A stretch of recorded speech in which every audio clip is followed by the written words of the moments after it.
a place where the land is soaking wet.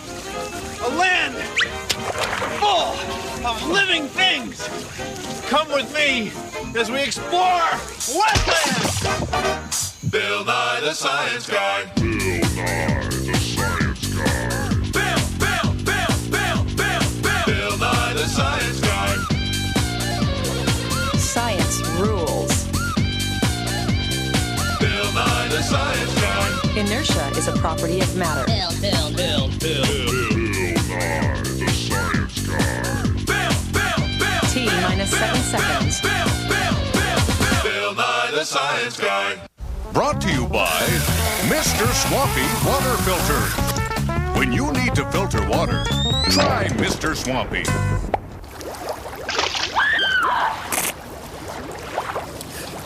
Oh, hi.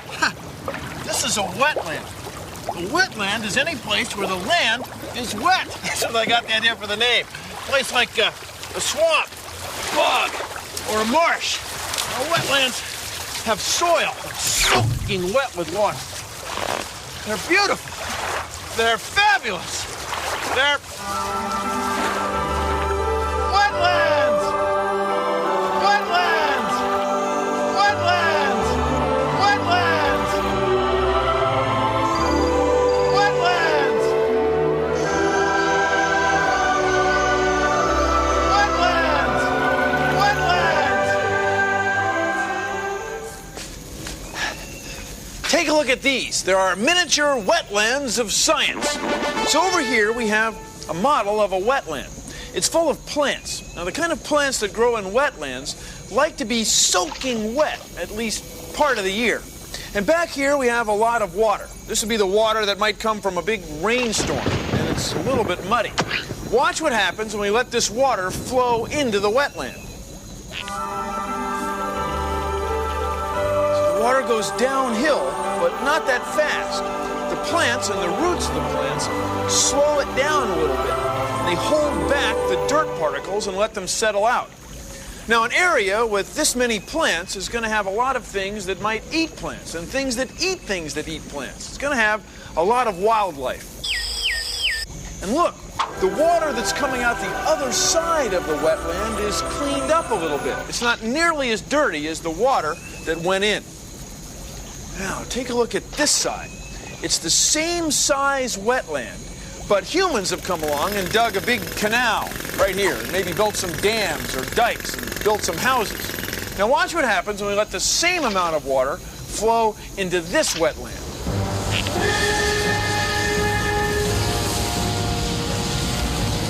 Water's going down and overflowing the side of the dam or dike, right into the front porches of those houses. And the cars are washing away too. See, there isn't as much land to soak up the flood. And also, the water stays muddy or dirty. And with all these houses and people around, there isn't going to be a lot of wildlife. So wetlands do three things. First of all, they help control floods. They soak up the water that flows into them. Secondly, they filter the water naturally, kind of like a giant coffee filter. Thirdly, they provide a home to a lot of living things, especially wildlife. Wetlands are beautiful! Wetlands are beautiful! Wetlands are beautiful! See? New this fall on Nicepan, Little House on the Wetlands. There are all different kinds of wetlands. Oh yeah, there's swamps, bogs, and marshes. This is a marsh. You can tell because of the weeds and reeds that grow around here. If there were tall, twisty trees, then there might be a swamp. And if the soil were this thick mat of fibrous vegetable matter, that might be a bog. Now there's wetlands all over the world.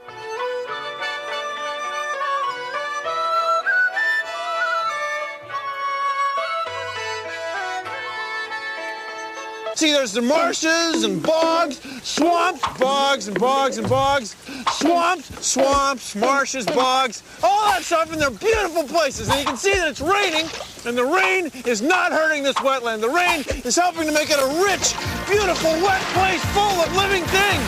Hey, Science Guy, free pizza.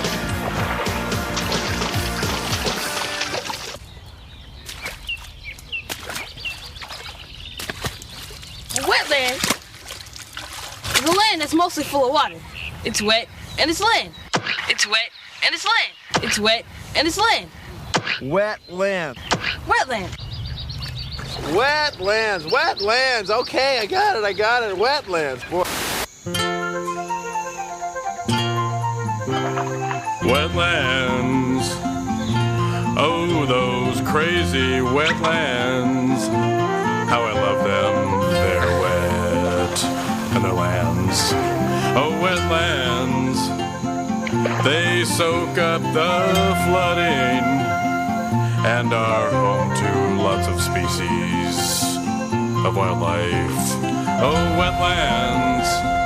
Just give me those kooky wetlands and I'll be so happy. Thank you very much. Oh, wetlands, they're wet.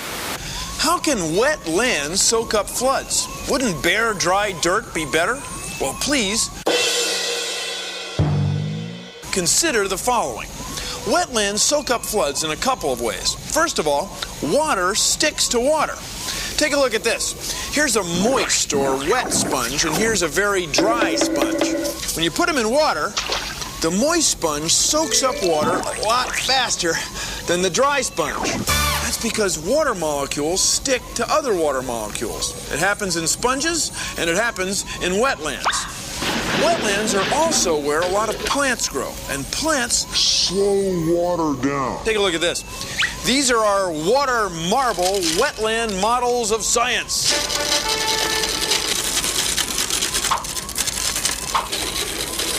Bill.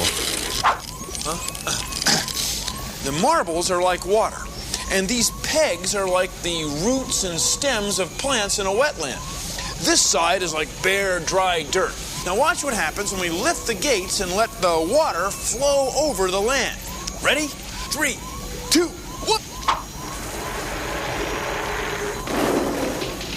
3, 2, 1.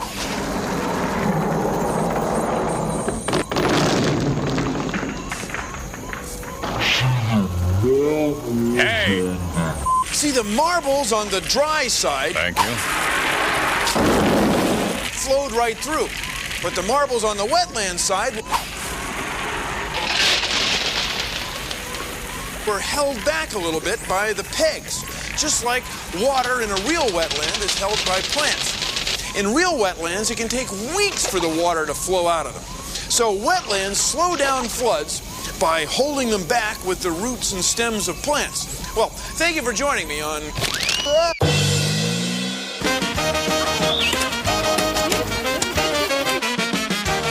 We're trying to make a trail through the wetlands here because most people look at wetlands as just being useless and having no purpose.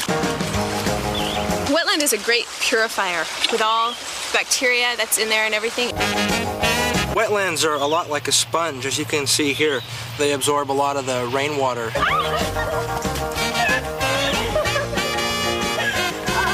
It's really quite fun to work in the mud.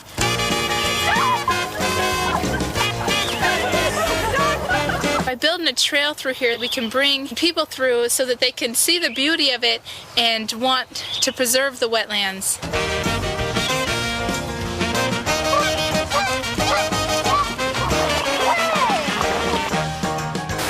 The thing is, people think wetlands are more like wastelands, and that's a bad thing.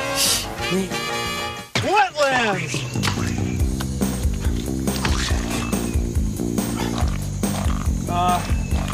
Well, this type of soil is either peaty, it's like peat, which is like this moss stuff, or it's muck, like this. This is the technical name, muck.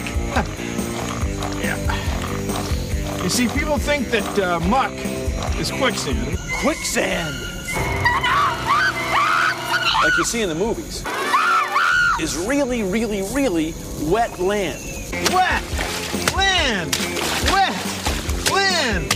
Now, quicksand probably happens where there's an underground source of water, like a spring or a stream. And the water coming up through the sand pushes the sand grains so far apart that they're just barely touching, so that the quicksand is mostly water. Now, some people think that when you fall in quicksand, it will suck you down and you'll disappear. well, really, you would just sink. So you might be walking along on what looks like solid ground, then you come to a quicksand pit, and you sink. But really, you're just sinking in water. So if you could turn over and float on your back, you should be okay. On your back. Okay, he's all right. He's all right. He's all right, aren't you? Just lie on your back and breathe for a while, and then about getting out of the muck. I don't really have that worked out yet, but you wouldn't drown. Have the rope. Oh, that's great. Oh, that is nice.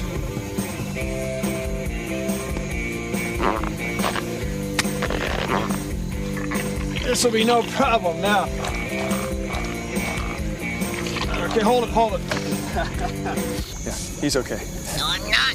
I'm cold. I'm wet. My sinuses are acting up.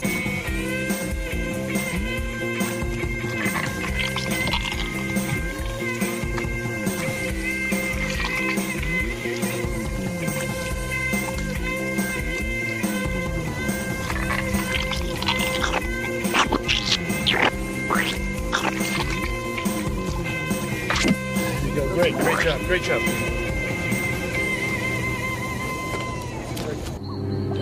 It came from the swamp.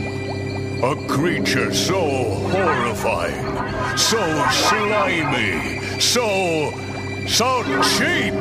See, I was a teenage swamp monster. Nice suit. Weird. See, people think that swamps, bogs, and marshes are scary because they're so full of living things, especially living things that move around at night. That's why people think that wetlands are spooky, but they're just wetlands.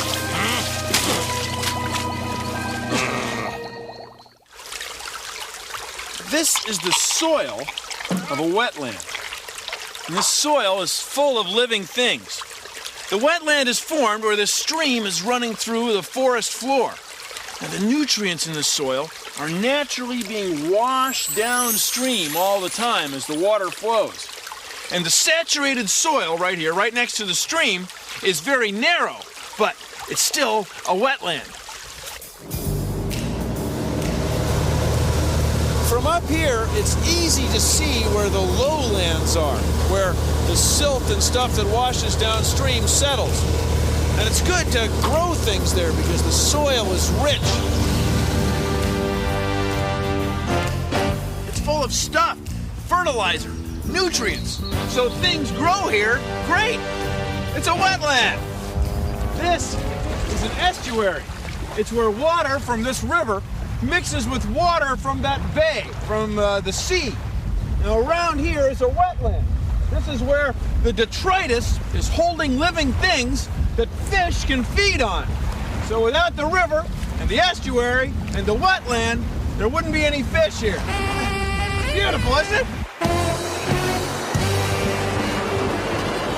Many of our most valuable fish and waterfowl resources are found in marshlands and estuaries along our coasts. Destroy estuaries, and you destroy vast spawning, nesting, and food-producing areas. Yet developers are filling these wetlands for homes at an alarming rate. Is this using our resources wisely?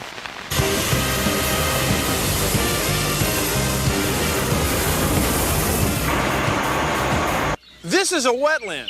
It's being filled in so that humans can build some more buildings. Let's go to the chalkboard.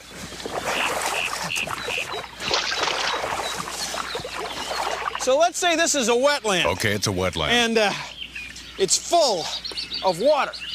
Now, if someone comes along and wants to build a building here, see, then what they often do is fill in the wetland under the building. Build it up like this with dirt. But then what happens when it rains, the water that would have been in this part of the wetland ends up over here. See? So what happens is you have to make the building even higher, maybe on stilts. Now, all this costs money. Also, sometimes they build a bridge for cars to come across onto the wetland. See, it ends up costing a lot of money to build buildings on a wetland. Like, you could save money if you just leave the wetland and build somewhere else, okay? Otherwise, you're just throwing money away.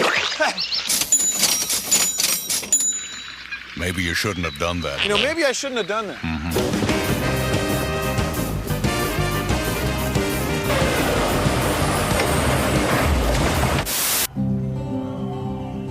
This is a wetland that Native Americans call a prairie. It's a peat bog. Can you see it? It's a river of soggy soil. And every year, as plant material dies and leaves fall to the ground, the soil gets smushed down, compressed. Some of it's tens of thousands of years old. Hey, where are you going? Hey, careful. Finally, a scent so powerful, it can only come from the finest decaying organic materials. Introducing Eau de Bog by Estuary Lauder. Scientists figure that about a third of the world's endangered species depend on wetlands. See, an endangered species is a species that's in danger of dying out forever.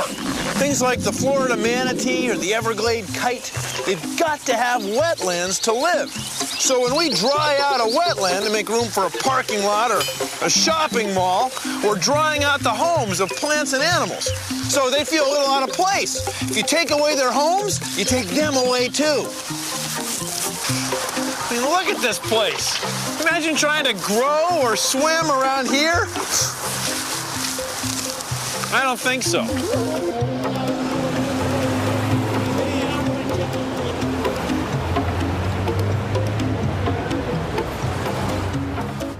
Look at that city. It's huge. It's built on a tide flat, what used to be a wetland. Lots of living things there. But once the city is built, nobody is ever going to say, well, let's tear it down and put the wetland back. I mean, it's never going to happen. Now, we covered over a wetland to build a street. We're not doing much filtering. The water's running right down in this stream into the bay. You've got to have a city. I mean, the city is going to be there. People are going to live there. But the wetland is gone forever. Once they're gone, they're gone. If people can learn to conserve water and not tax the natural habitat, then both should be able to survive quite well.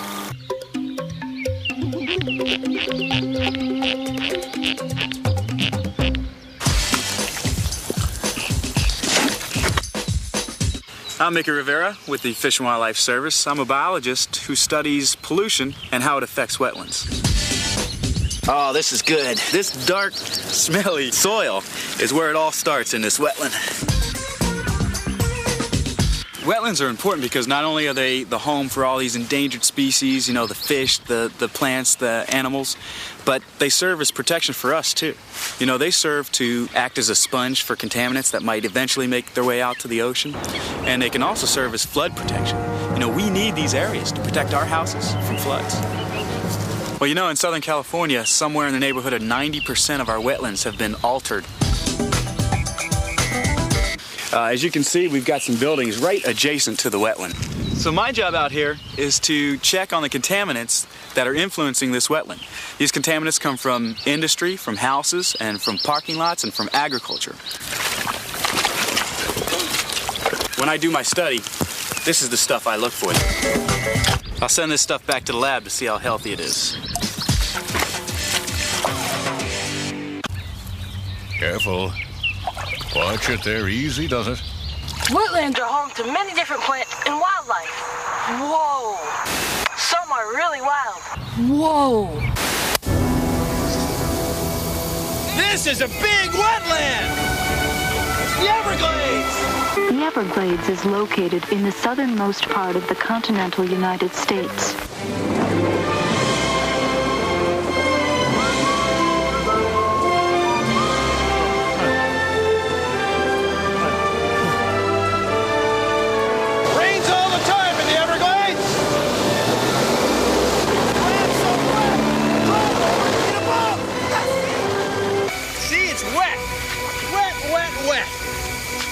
I can see. It's a wetland. It's a great day for airboat, huh? Great day for airboat. Yeah, it's a great day for airboating, yeah. You see where the plants are growing in the water attached to the soil and the plants are growing on the land attached to the soil? That's because the soil is so full of water, there isn't much difference between being underwater or on the land. It's wet. Well, it's a wetland, hence the term. It's a wetland! It's wet! It's a wetland. It's fabulous. Wetlands are great.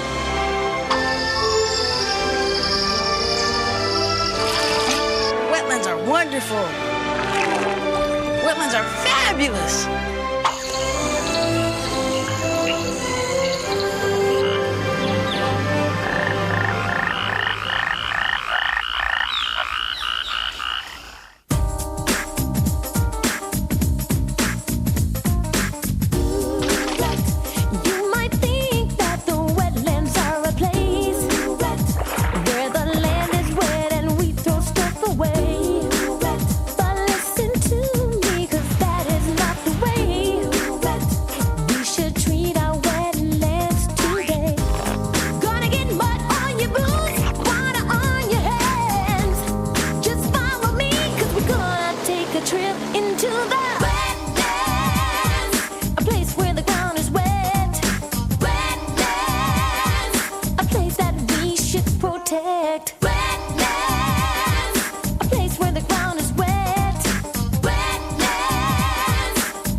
Our show. Thanks for watching. If you'll excuse me, I've got some ancient hydric soil mechanics to investigate. See ya! Produced in association with the National Science Foundation. Over the years, we've really messed up a lot of wetlands. We've drained, dredged, diked, dumped, done all sorts of bad stuff to them, and it's made a mess. Today, we've destroyed over half of our wetlands, and that is just a very bad thing. If you know what I'm saying, if you dig me. Now that you know what wetlands are and why they're important, you say to me, hey, what can I do? Well, here's what you can do. Write to your congressman, city council, mayor. Tell your parents, tell your grandparents. Oh, yeah, this is early stuff. It's kind of going nuts there. We ought to pull back. I'm telling you. Oh, gosh, I should pull back. I mean, they're the greatest. Check this out, for crying out loud. I love to explore this place. There's so much neat stuff out here. There's so much neat stuff. Oh, it's on every station. Neat stuff out here.